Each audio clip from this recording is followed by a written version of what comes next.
No market on earth offers American brands the same explosive potential as China. 1.4 billion consumers, a $19 trillion economy, a middle class obsessed with Western brands. For global corporations, China is the make or break battleground.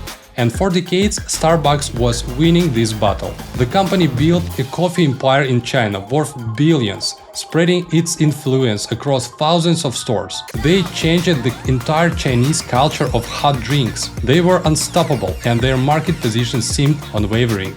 Until today. In 2024, the coffee giant's same-store sales in China declined 8%. And it's all the fault of Chinese competitor who has risen from the ashes. What is it and where does it come from? Let's figure it out. I'm Mike Inishev and today I will tell you the full story of how Chinese Starbucks went from tremendous success to the threat of losing its customers.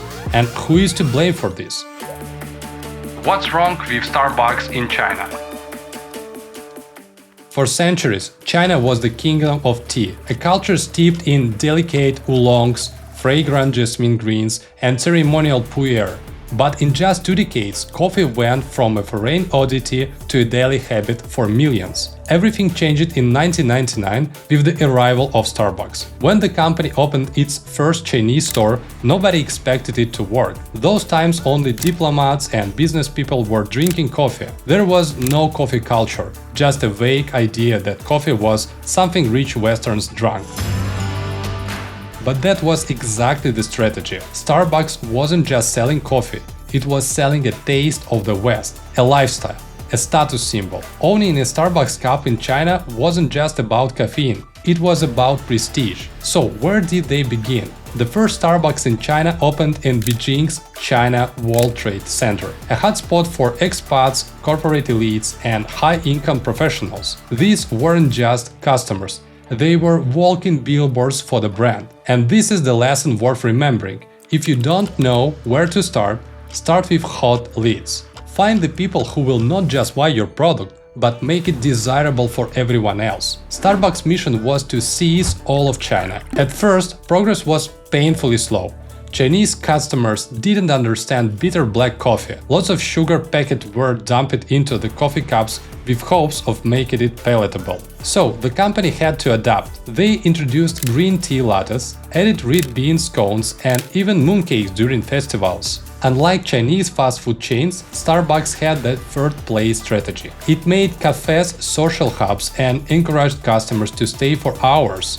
Students studied, business people held meetings, couples went on dates. In the end, it worked.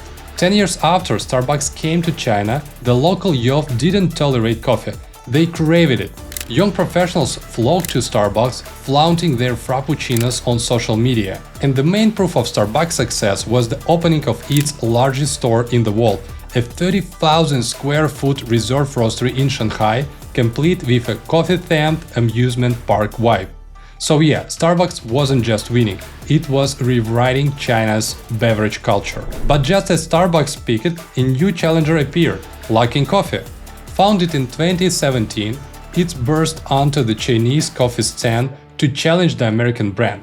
Young and aggressive, Luckin attacked Starbucks where it was weakest: speed and price. No fancy couches, no Instagrammable interiors, just cheap, convenient, tech-driven coffee. Order it on an app. Delivered in minutes. With its blitzkrieg strategy, the Chinese coffee chain didn't just grow, it's exploded. By the end of 2019, Luckin had 4,500 stores, surpassing Starbucks in store count. It took them 2 years to do what Starbucks had been building for decades. What methods did it use? Discount warfare.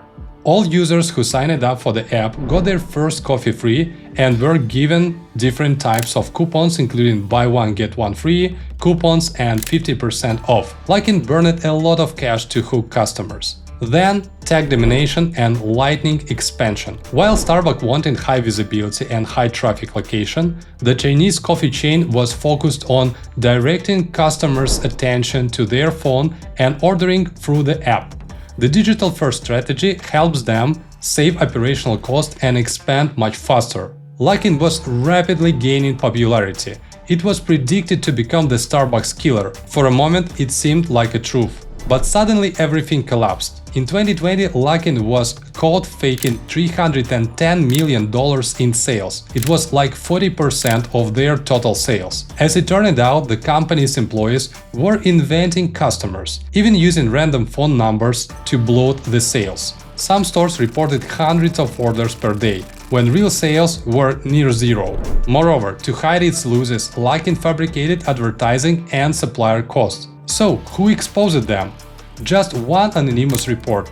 Motivotors Research, a short-selling firm, was tracking the Chinese coffee chain for months. It collected more than 25,000 small tickets, carried out 10,000 hours of store videos, and collected a large number of internal WeChat chat history. The evidence of fraud was unassailable.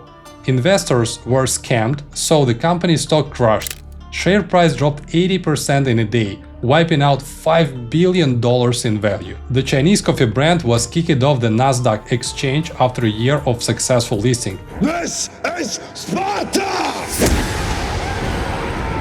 The CEO was fired, the CFO was arrested. At its lowest point, Luckin was bankrupt, disgraced and left for dead. But it didn't die. Instead, it reinvented itself. After paying fines, Luckin replaced leadership and focused on real profits, shut down unprofitable stores and rebuilt trust. In 2021, the company secured a new round of funding from previous investors. Furthermore, it signed Eileen Gu as a brand spokesperson, who has won 2 gold medals for China at the Beijing 2022 Winter Olympic Games. And this choice of partnering has quickly paid off. By 2023, the killer of Starbucks was back, and stronger than ever. Not only did it recover from scandal, but it became profitable, expanding to over 16,000 stores with record-breaking revenues.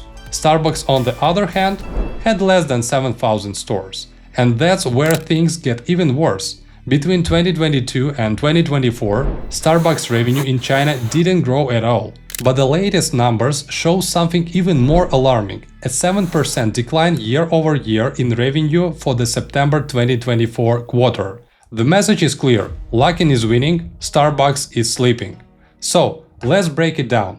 Why after all these years Starbucks is losing this battle? The first and biggest reason is still price. A cup of Luckin coffee costs 10 to 20 yuan, meanwhile Starbucks charges 30 yuan or more for a single cup. That's up to 3 times more expensive. And in a price-sensitive market like China, that difference isn't just noticeable, it's a game-changing. The second is quality. Despite being cheap, Luckin coffee is just as delicious as Starbucks. The third, retail strategy. Luckin operates a grab-and-go model where customers order from the app and pick up their orders at the store. In fact, most of its stores are nothing but small kiosks with limited seating, unlike Starbucks, which offer a cozy environment for people to work and socialize. As a result, the Chinese coffee chain wins with lower operating costs. The fourth one, localization.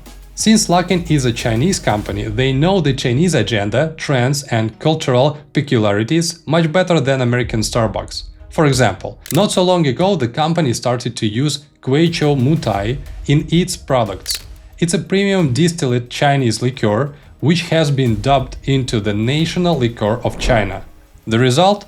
The Chinese coffee chain sold more than 5 million Mutai alcohol-infused lattes on the first day of its launch. The liquor drink quickly became a hot topic on Chinese social media. The question, can we drive a car after drinking that Mutai coffee, was the #1 subject on social network Weibo with more than 430 million views. But the genius part of it is that the company offered premium products to offset the sense of cheapness from 10 yuan per cup. As you can see, Luckin has enough advantages to make an unbelievable comeback. But so far, it's hard to say where all this will lead. The Starbucks statistics are not encouraging, but they are still not catastrophic either. So, will the 20 years of market experience and loyal customers save it from fast-growing Luckin? Or maybe it's just another big fraud? What do you think? Can Starbucks stay on top, or will Luckin eventually win? Let me know your take in the comments. If you found this video interesting, please like it and subscribe. And I want to remind you that in addition to epic marketing cases on YouTube, we also make useful practical workshops. Just follow the link in the description and find out the details. Thank you for watching and see you in the next video.